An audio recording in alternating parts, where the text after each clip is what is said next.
You don't have to have those things because a lot of those diseases occur because of micronutrient deficits and poor nutrition, right? You don't have to be sick all the time. And this is not just about losing weight. It's about earning great health and feeling great and living life to the fullest. You can reverse disease. You could add 20 or more years to your life. It's not as hard as you think. It's easy. It's fun. It's delicious. What's hard is getting sick all the time. What's hard is being chronically sick and always feeling ill and losing your enthusiasm for life. Being healthy is fun. Makes life exciting, right? And I see people putting this into practice every day, transforming their lives. And you know what? It's so incredibly rewarding for me as a physician, and I feel so excited about choosing this career and choosing a career using nutrition as the primary therapy because I see things other doctors don't see. Ronnie Valentine, great guy. Never met him, though, but I've spoken to him on the phone. He was overweight. He weighed over 300 pounds, and he had heart disease where he had severe chest pains. He had to go through bypass surgery. Right? His scale said 300 pounds, he told me, but he doesn't know if he weighed 310, 320, or 330. The scale only went up to 300 pounds. Right? Ronnie had bypass surgery, and within 2 years, the chest pains came back again. Right? And you know, the studies, the meta-analysis on bypass surgery and angioplasty, the word meta-analysis, it means they pool together many different studies to get more accuracy. And the studies show people undergoing those procedures, they don't live longer. Eventually, their pains come back. For Ronnie, he got worse again, had to go through angioplasty after bypass surgery, but it didn't work. Because within 1 month after angioplasty, what happened is the medical term called restenosis. It means the vessels hardened up again, and stenosis, or scar tissue, formed, and his chest pains came back. He was literally giving up on life at this point. He was just ready to go home and die. He was on medications, multiple drugs to lower blood pressure, multiple drugs to lower cholesterol, drugs to take away chest pain, and still couldn't function. He got fed up. He Googled reversed heart disease or plans, and he found me. And he adopted the program you're learning from me today. And you know what happened? He lost 140 pounds in 1 year. In 1 year, 140 pounds. But that's not the story here. The story here is chest pains are gone. The story here, in a few months, he's feeling good. The story is he's powerful, he's slim, right? He's exercising, running, playing tennis, back to work again. He's got a complete full life. He doesn't need blood pressure medication anymore. Whereas before, on 2 blood pressure medications, his blood pressure was still elevated. Now he's on no blood pressure medication, and his systolic blood pressure is 115, like a child, on no medication, right? His cholesterol, which was high on cholesterol-lowering drugs, now his total cholesterol is about 120. His LDL is about 65 on no cholesterol medication. Wow. He achieved it with excellent nutrition. He knows that the knowledge he learned is going to enable him to stay well for the rest of his life without heart disease. Here's a guy who already went through angioplasty and bypass. And if you speak to him, he'll say to you, he said, this means a lot to me. It means a lot to me because I don't want people to go through what I had to go through in life. I don't want them to have to suffer as much as I had to suffer before I learned I could take control of my health. I could water down this information to make it more acceptable to the mass, to a broad number of people. As a physician, I have to give you the information you need to know so you could take control and so it really works for you. You could choose to smoke cigarettes, do anything you want to hurt your life, but if you want to have a healthy life, let's make sure you have a healthy life. Let's live to be at least 95 years old in great health. Just like my friend Jack Duntrop, a movie producer actually, Jack Duntrop. He had 2 heart attacks before the age of 50. He learned about this program, he adopted excellent nutrition, and he lived to be in his late 90s, and I was playing him tennis, singles tennis in his 90s. He was running around the court like a jackrabbit in his 90s. Lots of people like that, and I see this in my patients. People who have seen me when in their 70s, and now they're in their 80s and 90s, and they're in better health now than they were when they were younger. They don't need doctors, they don't need surgeries, they don't need emergency rooms, right? So what did we just learn? Let's recap for a minute, okay? We learned that micronutrients are the secret to incredible health. And this is not that hard to do. It can be made delicious, and you can do this. You can do it, you can have fun, you can get excited about your life, and we can all do this together. And after the break, I'm going to discuss why almost all diets fail And that's because low nutrient eating fuels powerful addictions to overeating that just can't be denied. So stay with us, and we'll be right back. Thank you, thank you, thank you. Welcome back. Earlier we learned step 1 of my 3 steps to incredible health, the power of micronutrients, how consuming more micronutrients will transform your health and your life. And we learned that every calorie is not the same. We learned that the common diseases that afflict Americans are not the natural consequence of aging, and they're not predominantly genetic. We're in control of those things. Now step 2, eliminating food addictions and your desire to overeat. Because I'll bet that you guys believe that getting back to your ideal weight and staying there is all about eating less and exercising more. Isn't that what most people think? You just eat less and exercise more, right? How long have you tried that without success? Right? Like the last 20 years, right? Because 99% of Americans lose weight, gain it all back again. And you know, when you lose weight and gain it back again, it's worse than never losing at all. Because when you lose weight and put it back again fast, you put back more atherosclerosis, more fat inside the body and inside the blood vessels. The dangerous fat. Here's the thing. Without success, you had trouble. You felt hopeless. You tried it long enough. Eventually, you just give up the struggle and say, forget it. I'm just going to stay overweight the rest of my life. So many people who've succeeded on this program have felt the same thing, just like you felt. They felt like there's no point in trying anymore because it doesn't work anyway, right? Yeah. There's a much simpler way to do it. The simpler way is to focus on eating the right kind of foods that are rich in micronutrients.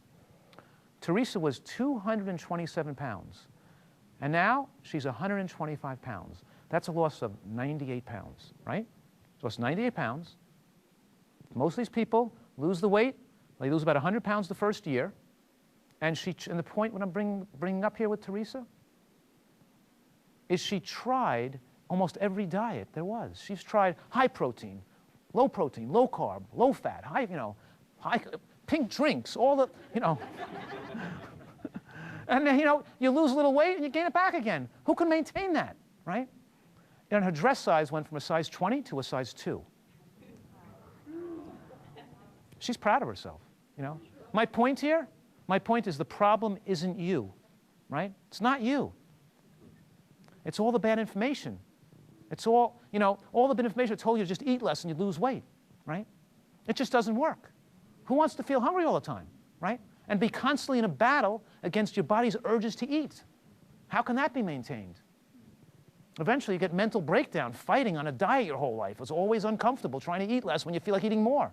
It's like telling you to, why don't you, I see you breathing there at 14 breaths a minute. Instead of 14 breaths a minute, I want to see you breathe at 10 breaths a minute only. Within 5 minutes, you'll be gasping for air. I can't control the air you need. It's hard for me to control how much food you take in. Your body gives you those signals. Your body is giving you the wrong signals. It's giving you the wrong signals because you haven't met the body's micronutrient needs. This is quite scientific, but the science that explains how this works is quite fascinating. Let me explain it to you. We're going to look at a curve here.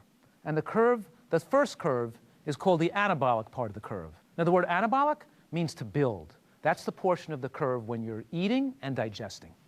It's building part of your body. You're breaking down food, and you're turning it into you, so you can absorb it. Like you take the food and you break it down to glucose, so the body absorbs it as glucose, and the body takes the glucose in the bloodstream, and it puts it and it stores it as glycogen. The stuff that's not burned, it stores it as glycogen. When we need it again, it turns it back to glucose again. You got that? Yeah. Now, there's 2 phases of digestion. There's the anabolic phase, and there's the catabolic phase, okay? Anabolic, catabolic, right? The anabolic phase is we're digesting food, and the catabolic phase is when we're living off of what we saved when we digested and stored away the food. That's the food when we're burning it off. It's like you go to the gas station and you fill up your car with gasoline. That's the anabolic, where you're filling it up. And as you're driving the car and burning off the gas, that's the catabolic phase. You following that? Yeah. Okay, good. All right. So here's what's happening now. What happens is, in the anabolic phase, when the body is busy digesting, it's storing that food. It's not repairing itself. It's not detoxifying. It's not healing. When it goes into a catabolic phase, when you're not digesting, that's the phase where the body can more effectively heal and detoxify and increase its repair. So very often, when people enter that catabolic phase, they start to feel uncomfortable. because the body heightens repair and it circulates toxins for removal. You see, because as we eat food that's not micronutrient rich, as we eat more processed foods, when we eat foods that do not meet our micronutrient needs, we build up free radicals. We build up other toxins like advanced glycation end products called AGEs, right? Lipofuscin, aldehydes, all kinds of toxins build up in the tissues. You don't have to know those things. But it's when we stop eating and we're in that catabolic phase and the body tries to repair itself, and maybe you'll feel ill. Maybe you'll feel shaky or weak. You're not going to feel that well in the catabolic phase, but you know what makes you feel better? If you eat again and stop the catabolic phase, put you back in the anabolic phase again, right? You'll feel better. Because you feel better, you think it's hunger. I call it toxic hunger because it's feeling uncomfortable when you entered the catabolic phase. And instead of being able to burn off what you stored, instead of burning it off, you feel like eating again to feel better again. Like, just imagine if you were drinking 10 cups of coffee a day. I know you're not, but just make believe you are, okay? You're drinking 10 cups of coffee a day.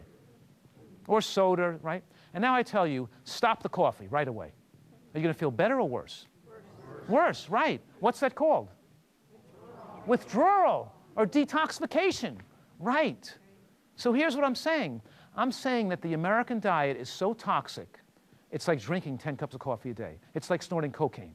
It's like smoking cigarettes. Actually, obesity is more dangerous than smoking cigarettes. It shortens your life more. You know what the word addict means? We learned in medical school the word addiction. It means that when you take something in that's unhealthy for you, you feel better while you're taking it in. You try to stop it, you feel bad. You can't stop it because you feel too ill if you try to stop it. That's the word addiction. So here's what I'm saying. I'm saying the American diet is so addicting, so poor, so unhealthy, that the minute people stop digesting food, even for a short period of time, they feel withdrawal symptoms. They feel what I call toxic hunger. It's toxic hunger. It's not true hunger. Most Americans don't even know what hunger feels like, right? Yeah. Let me finish explaining the science for a minute, because this is pretty interesting. What happens now, remember the sugar was stored as glycogen in the muscle tissues and in the liver?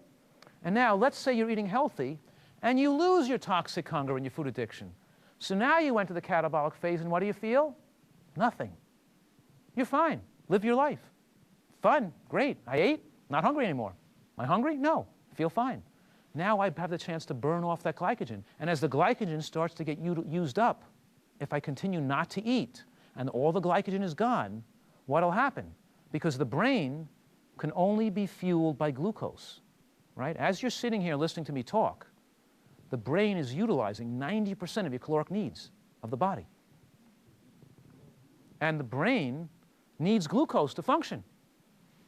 You're burning about 50 calories an hour, and about 45 of those 50 calories are being utilized by the brain.